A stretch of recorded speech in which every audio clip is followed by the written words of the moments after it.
All right, Rich Van Tassel back with you, finishing up our game picks for Week 11 of the NFL season. And of course, we are recording audio for WBJL Radio and Yes You. Our next game, the Miami Dolphins at 5-4, 1-3 on the road, traveling across the country to Los Angeles to play the Rams, who are 4-5, 1-3 at home. Injuries for the visiting Dolphins: Kenny Stills, wide receiver, questionable. Mike Pouncey, center. Jelani Jenkins, linebacker, are doubtful. Mario Williams, the defensive end, questionable. Xavier Howard, cornerback, out. For the Los Angeles Rams, the questionables: Tim Barnes, center. LaMarcus Joyner, defensive back. Todd Gurley, running back. Robert Quinn, defensive end. Nelson Spruce, the wide receiver, is on injury reserve. Obviously, the big story in this game, all indications are that Jared Goff, the first overall pick from the last draft, is going to be starting in this game for the Los Angeles Rams. We'll see how he fares in this one. The Rams, technically not out of the wild card. I'm surprised they haven't gone to Goff earlier. Maybe Goff just isn't ready, but you look at Case Keenum's numbers, simply not good enough. Even if Goff was ready or not ready, if Case Keenum's going to be garbage the way he was, then you might as well put the rookie in the game. Miami quietly has come back. They are above 500 now.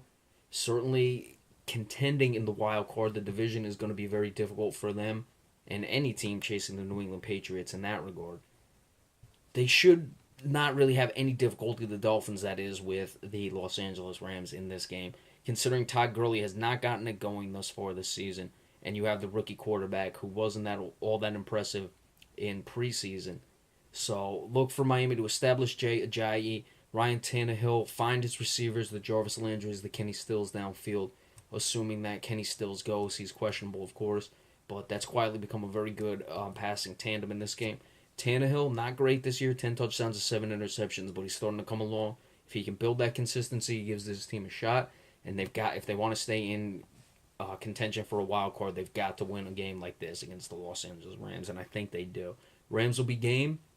I think Miami will struggle a bit going on the road, going cross country, and there will be some rallying behind the rookie quarterback, but in the end, Miami gets the victory 20-17 over the Los Angeles Rams.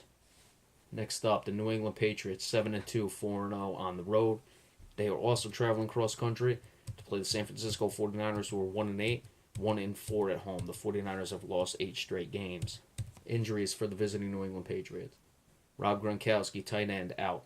Chris Hogan, wide receiver, out. Jabal Shear, defensive lineman, out. Martellus Bennett, tight end. Julian Edelman, wide receiver, questionable. For the 49ers, Rashad Robinson, the rookie cornerback who's having a good year, is questionable. Aaron Lynch, linebacker, out. Torrey Smith, wide receiver, questionable. You look at these injuries to the Patriots, and things could certainly get interesting. With Hogan and Gronkowski out, Gronkowski is obviously the favorite target of Tom Brady. He loves all the targets as well. And then you have the other tight end and wide receiver, Bennett and Edelman, questionable. So 2 of those are out. Say one or none of them between Bennett or Edelman are able to go. Especially if Martellus Bennett is not able to go. You lose the tight ends. You lose a slot receiver. Brady will distribute to any receiver. It could get interesting for the New England Patriots. Could be a letdown game. Traveling cross country. They got a 49ers team that's really struggling. I expect it to be closer than many people might think. But at the end of the day, New England is just too good. San Francisco, if this was a weaker team, I'd probably give them much more of an opportunity. If they were playing a weaker team, that is. But I just don't see it happening. New England is going to be focused enough, and they come away with the victory. Should score some points on the San Francisco 49ers, even despite the injuries. I'm liking 27-13 for the New England Patriots over the San Francisco 49ers. Right, the Philadelphia Eagles, 5-4, 1-4 on the road. They're traveling to Seattle to play the Seahawks, who are 6-1, 4-0 at home. Injuries for the visiting Philadelphia Eagles: Terrence Brooks, safety, out. Jordan Matthews, wide receiver. Zach Ertz, tight end, questionable. For the Seattle Seahawks, Michael Bennett, defensive end, out. Kevin Pierre-Louis, the linebacker, is also out. Let's see if Philadelphia can do something on the road. They've really struggled on the road thus far this season, reflected in their 1-4 record. Carson Wentz, only 9 touchdowns to 5 interceptions. He's starting to look more and more like a rookie.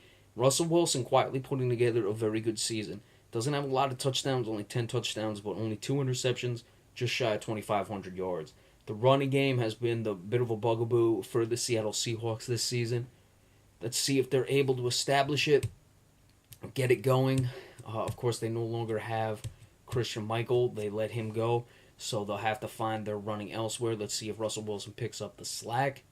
Philadelphia, they really showed me something winning that game against Atlanta. I don't think they're going to beat the Seattle Seahawks. I think it might be a tough game for Seattle. However, Philadelphia certainly has some life breathed into them after coming up with that big victory over the Atlanta Falcons last Sunday. But Seattle, in the end, too good of a team. 30-20, Seattle over the Philadelphia Eagles in this one. And then last up, the Sunday night game. Really interesting game here. The Green Bay Packers at 4-5, 1-3 on the road, traveling to Washington to play the Redskins, who are 5-3-1, 3-2 at home. Injuries for the visiting Packers. The outs: Jake Ryan, linebacker; T.J. Lang, guard; Demarius Randall, cornerback. Questionables: Jared Cook, tight end; Clay Matthews, linebacker. For the Washington Redskins, all listed as questionable: Nick Sundberg, the long snapper; Morgan Moses, offensive tackle; and Deshaun Jackson, wide receiver. Don't scoff at that long snapper being injured.